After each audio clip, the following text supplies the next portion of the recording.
Cheio de ódio, raiva e rancor, Itadori Yuji finalmente adentra no campo de batalha. E agora ele parece ter herdado finalmente as técnicas amaldiçoadas de Sukuna. E quanto mais o tempo passa, mais Itadori segue o caminho para se tornar em uma completa maldição. E talvez, meus queridos, esse seja o único meio de vencer Ryomen Sukuna. E a chave da vitória está na mão de Itadori, com o seu plano de subjugar o Rei das Maldições. Se você quiser conferir essa teoria máxima de Jujutsu Kaisen, vem aqui junto com o Mano Joe, porque nós vamos comentar tudo que rolou no capítulo 237, além de abordar essa teoria incrível e trazer um bônus sobre o Kenjaku, que está um pouquinho sumido, mas os seus planos estão em andamento.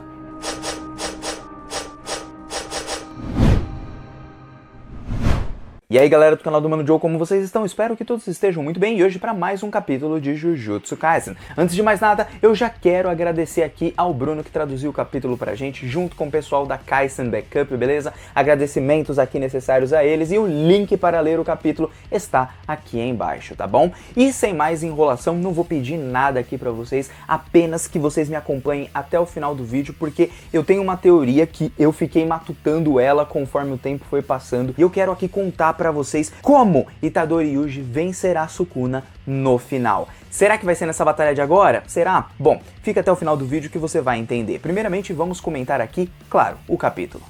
Seguinte, pessoal, nosso capítulo vai começar com o Hajime analisando ali o Sukuna, fazendo um tipo de raio-x, e aí quando ele olha para o Sukuna, ele percebe que após a sua reencarnação, ele tem a plenitude impecável, ou seja, agora em sua forma original, ele simplesmente é o ser perfeito. E o restante do capítulo nos mostra cada vez mais que na sua verdadeira forma o Sukuna é mais forte. Não porque ele fica mais bombado, mas sim porque ele tem alguns acréscimos, como mais 2 braços e uma boca adicional em sua barriga, o que faz com que com 2 braços ele consiga utilizar um para bater ou fazer outras coisas, aplicar cortes ali ou lançar os seus cortes, ao mesmo tempo em que ele faz a conjuração, não só verbal, mas através também dos selos de mão. Isso do ponto de vista de um feiticeiro é simplesmente uma vantagem definitiva. E um outro detalhe, mesmo que ele tenha 2 braços e até mesmo 2 bocas agora,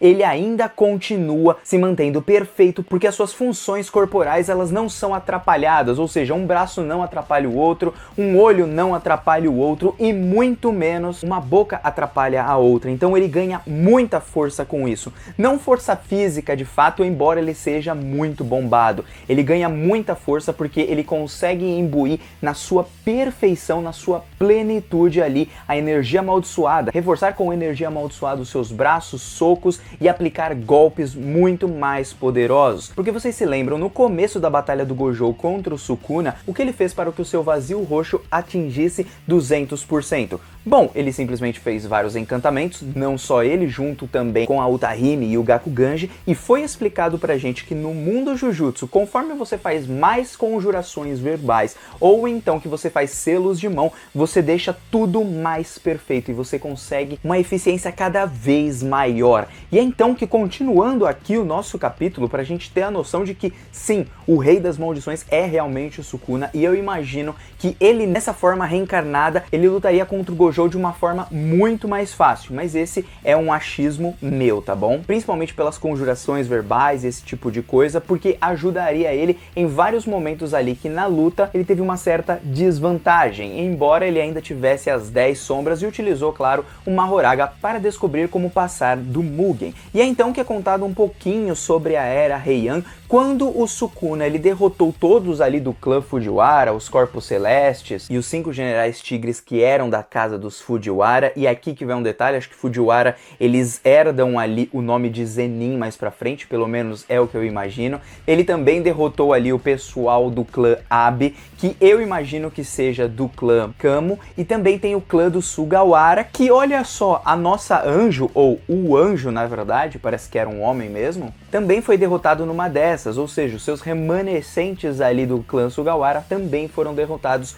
junto com o anjo, que parece carregar ali aquela religião do anjo que nós ainda não sabemos qual é. E detalhe, sempre utilizando ali o seu Kamutoki junto com Apsaras. Apsaras que são anjos mulheres como fadas que vivem nas nuvens e vagam nas águas protegendo os templos budistas. E é aquela lança que o Sukuna carregava em seu passado, que até o momento ele não a possui, porém em breve talvez ele venha adquirir novamente a sua lança, em algum momento ou em outro. E aí, voltando pra luta, o Hajime olha pra ele e fala assim, caraca, como esse cara é lindo, meu Deus do céu. Os caras se apaixonam ali pelo Sukuna porque ele é o ápice do mundo Jujutsu, ele é o ápice da força. E aí, o Hajime vai pra cima dele, tenta bater de frente ali junto com o Sukuna, mas agora, com mais 2 braços e ainda com suas conjurações, ele está mais forte do que nunca, porque ele pode usar 2 braços pra coisas diferentes, tanto que ele vai fazer isso nessa batalha, porque ele dá um soco em cima do Hajime, joga ele pra longe. O Hajime, depois que ele é jogado para longe, ele aproveita que ele está sendo jogado para trás e utiliza ali os seus trovões, os seus relâmpagos para atacar diretamente o Sukuna, como se fosse um boost ali de energia. Só que o Sukuna, olhando para ele, não está nem um pouco preocupado e começa a conjurar através da sua boca ali na barriga um encantamento e diz para o Hajime, olha, é melhor você desviar dessa. Então ele já avisa logo de antemão, o Hajime consegue desviar e é o destrinchar, o mesmo destrinchar que cortou ao meio Satoru Gojo.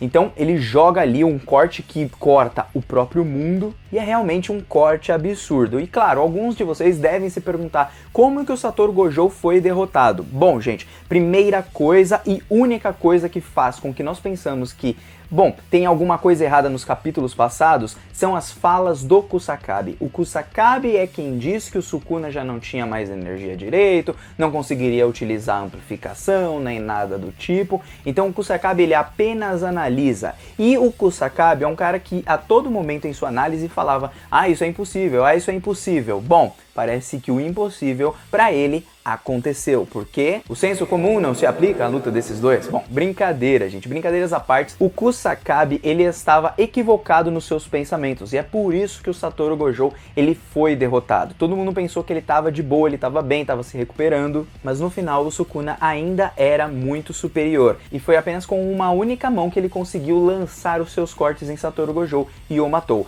Provavelmente pegando ele desprevenido? Não, eu acredito que o Satoru ele não conseguiu desviar porque ele havia utilizado o vazio roxo irrestrito. Então ele havia desperdiçado energia amaldiçoada para explodir tudo. Então o Satoru gastou muito da sua energia naquele momento. Foi um tipo de ataque suicida. Dessa forma ele perdeu toda a sua força, mesmo se recuperando ali com energia amaldiçoada. No final das contas, ele estava fraco. Sukuna se aproveitou daquele momento para utilizar esse mesmo corte que ele fez aqui com o Hajime, cortou ali uma parte da mão do Hajime, mas o Hajime ainda continua de pé. Não por muito tempo, é claro. E aí nós começamos ali com um diálogo do Sukuna dizendo, ó, tinha uma mulher aí que queria me ensinar umas paradinhas, o que era o amor, ela falou que eu não sabia, e embora eu tenha entendido o que ela quis dizer com tudo isso, sobre não ter ninguém igual a mim e por isso que eu sou tão solitário, aquilo simplesmente me irritou, e como me irritou, eu resolvi matar ela. E eu também resolvi matar vocês porque eu faço o que eu quero. O Sukuna ele mostra pra gente, primeiro, ele é como se fosse uma criança mimada. Por que eu digo uma criança mimada?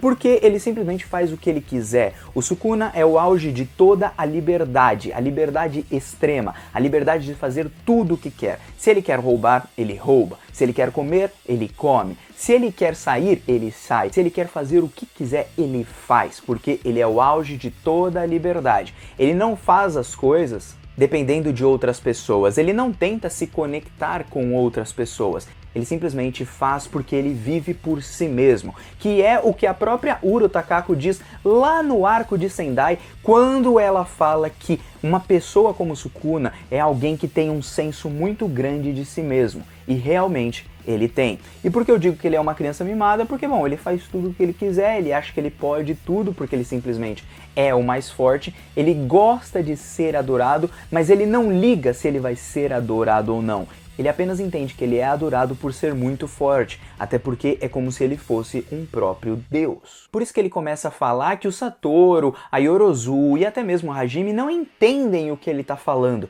porque nenhum deles está na pele do próprio Sukuna. Eles ficam ali sem entender. E por isso que ele diz, vocês deveriam conversar entre si, vocês aí que tentam se conectar um com o outro. Yorozu queria se conectar com o Sukuna. O Gojo queria se conectar de uma certa forma. A gente viu ali quando ele morre o que ele diz. E o Hajime é a mesma coisa. Ele queria ser reconhecido, principalmente pela lenda, pelo rei das maldições. É então que ele pergunta pro Hajime se ele era forte. E claro, ele era forte em sua era, mas não tanto quanto o próprio Sukuna. Porque o Sukuna nesse momento parte pra cima dele e utiliza sua arma, o Kamutoki, para jogar um raio nele apenas para disfarçar a sua visão. E bom, como a energia amaldiçoada dele vem da eletricidade, eu não entendi porque ele não viu quando o Sukuna chegou atrás dele. Acredito eu que o Sukuna seja realmente muito rápido, ainda mais rápido do que ele era antes.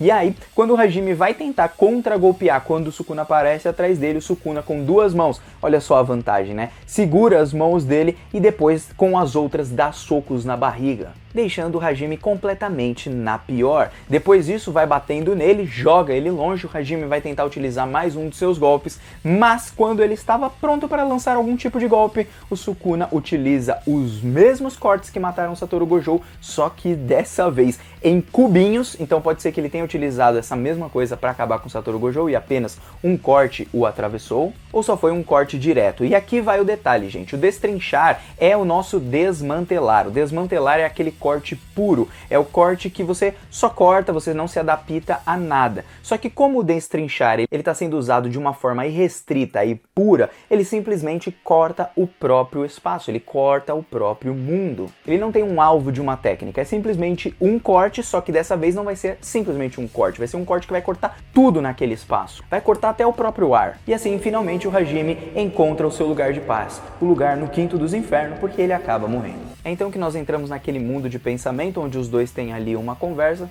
e o Sukuna fala, várias pessoas te enfrentaram, várias pessoas te desafiaram, muitas não queriam nem te amaldiçoar, mas queriam apenas o seu reconhecimento, porque você era o mais forte daquela era, e você foi lá e as massacrou de igual forma. Então, isso é a demonstração do amor. Eles são fortes e por isso são amados, e eles demonstram amor quando eles são pessoas que reconhecem aqueles que são inferiores, mas que tentam chegar até o topo, que tentam chegar perto dele. Então por isso que o Sukuna, por isso que o Hajime, por isso que todas as pessoas fortes, eles matam os outros, porque é uma forma de mostrar assim, tô te reconhecendo, eu vi que você estava aqui, que você deu o seu melhor, mas é o seguinte, eu sou o mais forte. E você tem aqui o meu reconhecimento de ter lutado comigo. Só que uma grande diferença do Sukuna para o Hajime é que o Hajime ainda sentia essa solidão. Ele esperava se conectar com alguém, assim como o Satoru Gojo. Sempre essas pessoas esperavam se conectar com alguém. Já o Sukuna, ele não liga, ele acha o amor um completo lixo. E depois de entender tudo, ele pensou, putz, amor é um lixo, pra quê? Eu não preciso disso,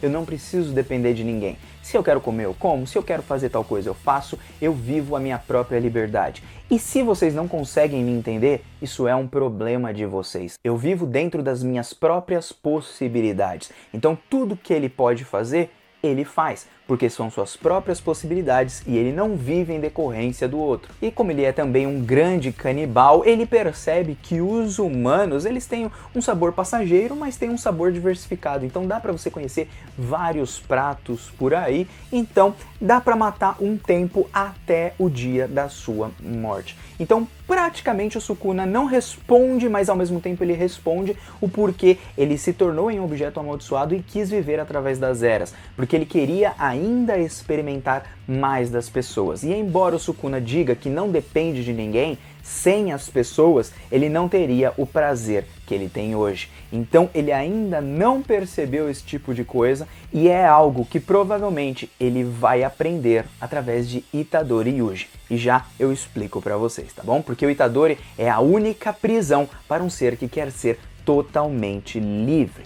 E aí então, gente, o que acontece? Aquela barreira que o Hakari tinha feito ali junto com a Uraume se quebra. Nisso que ela se quebra, o Itadori ou o Higuruma parece sair de lá de dentro. Eu não sei se eles estão saindo ou não, porque o Hakari tava lá dando risadinha falando se ferrou, otária. E aí eles estão caindo quando o Itadori aparece ali, aparentemente mordendo o seu próprio braço. É estranho porque tem umas ataduras ali, parece que ele se cortou várias vezes, ou então que ele tá sugando o seu próprio sangue de alguma forma, então sugando a sua energia amaldiçoada, ou sugando a origem ali que vem de energia amaldiçoada do Sukuna, ou então sugando os seus irmãos, os fetos amaldiçoados, nós não sabemos. E também aparece o Higuruma para enfrentar o Sukuna, e o Sukuna olha pro Yuji e fala: putz, pirralho, o que você pode fazer? Você não pode fazer nada. E ali a gente finaliza o capítulo. Só que aí que vai o ponto. Será que Itadori finalmente herdou as técnicas de Sukuna? Vamos lá, vamos explicar. Bom, a primeira coisa que a gente tem que falar sobre isso é o Itadori hoje se parece como se fosse um objeto amaldiçoado. E o que ele pode estar fazendo nesse momento? Ele está sugando ali o seu próprio sangue porque ele consegue pegar a energia amaldiçoada do Sukuna que ainda está no seu corpo para ativar ali os seus golpes de cortes, o clivar, talvez até mesmo o desmantelar. E por isso o seu braço ele fica meio sugado, mas parece que tem tipo uma lâmina. O seu braço vira um tipo de lâmina. Até mesmo as suas mãos ali estão mudadas porque tem garras agora nas suas mãos, assim como tem garras ali nas mãos do Sukuna. Outra coisa que vale a pena mencionar, uma coisa que eu vi lá no grupo do Jujutsu Kaisen, é que na capa número 1 do volume de Jujutsu Kaisen tem uma mão toda pretinha assim, toda acabada, com uma garra, como se o Itadori ele tivesse aquele tipo de mão, ou seja, aquela mão queimadinha que o Sukuna transformou em objeto amaldiçoado lá para transferir para o Megumi, parece que é a mesma coisa que vai acontecer agora. Então vai ter tipo uma transformação em cadáver, talvez, do próprio Itadori Yuji se tornando em um tipo de maldição? Não sei. De toda forma, eu não sei se ele realmente adquiriu as técnicas do Sukuna. Eu imagino que ele tá com alguma técnica dos seus irmãos, os fetos amaldiçoados, porque ele deve ter comido os fetos. E aí a gente vai pro grande ponto sobre como o Sukuna vai ser derrotado. E a primeira coisa que eu quero falar pra vocês é, infelizmente, Higuruma deve morrer nessa batalha, mas ele utilizará ali a sua expansão de domínio, já que o Sukuna não pode utilizar a dele, para travar o Sukuna, tirar a sua técnica amaldiçoada e o Itadori lutar com ele na porradinha junto com o próprio Higuruma. Pelo menos é essa a possibilidade que eu imagino. Só que tamanha é a força do Sukuna que talvez isso tudo seja quebrado ali dentro da própria barreira. Ainda mais pela força que o Sukuna está apresentando nesse momento. Então não será agora que Itadori vencerá o Sukuna de fato, vai ser mais pra frente. O grande truque está quando o Itadori entender um pouquinho mais sobre a alma. Ele vai se lembrar daquele dia quando o Sukuna se transferiu de corpo, todas as sensações que ele teve e vai encontrar a saída. O último dedo de Sukuna, isso mesmo. Com o último dedo, Itadori pegará esse último dedo, comerá esse dedo e de alguma forma ele descobrirá como sobrepujar a alma de Sukuna de volta para o seu corpo. Lembrando que o único receptáculo que conseguiu fazer com que o Sukuna se mantesse em controle dentro de si mesmo foi o Itadori. O Megumi não conseguiu, nenhuma outra pessoa conseguiu. Mas aí vocês pensam, pô, mas o Sukuna ele não vai conseguir, ele não vai deixar que o Itadori consiga sobrepujar ele, mesmo ele comendo o dedo. E outra que o Megumi está com todos os dedos atualmente do Sukuna. Só que aí que vai um grande ponto. Vocês se lembram daquele risco na mão do Sukuna?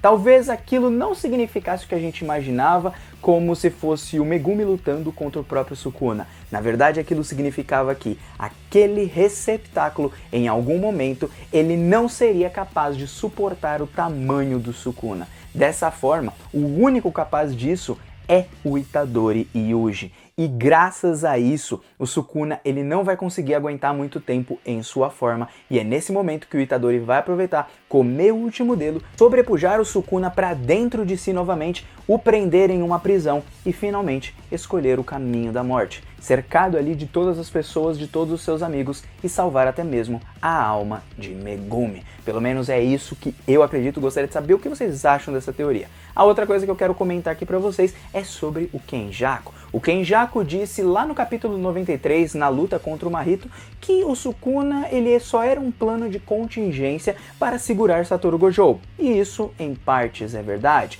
Só que se ele disse que o Sukuna só serviria para isso e que o Itadori já serviu para o seu propósito, significa que ele está aguardando o momento certo para talvez fazer a própria evolução das coisas, deixando com que o Sukuna, claro, viva a sua própria vida, mas também com a ajuda de Tengen, porque Tengen no passado deixou que em um certo momento, se ele visse que não dava mais para impedir os planos de Kenjaku e nem mesmo o próprio Sukuna, ele deixaria que as coisas fluíssem da forma com que eles queriam. E aí os planos de Kenjaku voltam para a ação, porque pode ser que depois da morte de Itadori Yuji, nós teremos a verdadeira batalha final, porque Kenjaku lutará contra Yuta e o restante do pessoal, porque pode ser que o Itadori ele não sirva apenas como receptáculo e o Kenjaku esteja mentindo esse tempo todo e utilize o próprio Itadori para juntar com a própria humanidade e se fundir ao Tengen. Já pensaram nesse tipo de coisa? Seria uma bizarrice. O nosso Itadori ficaria, claro, em off, entre aspas, mas lutaria dentro de si, provavelmente com a sua alma, para que aquele monstro fosse destruído e o Kenjaku junto também, todo mundo morresse ali no final das contas e só sobrasse ali os amiguinhos mesmo, né? Bom, não sei, é uma brisa muito louca, gostaria de saber a opinião de vocês. O Mano Joe aqui está fazendo. Até um próximo vídeo e eu aguardo vocês no próximo vídeo, beleza? Tamo indo nessa, até uma próxima, te aguardo, hein?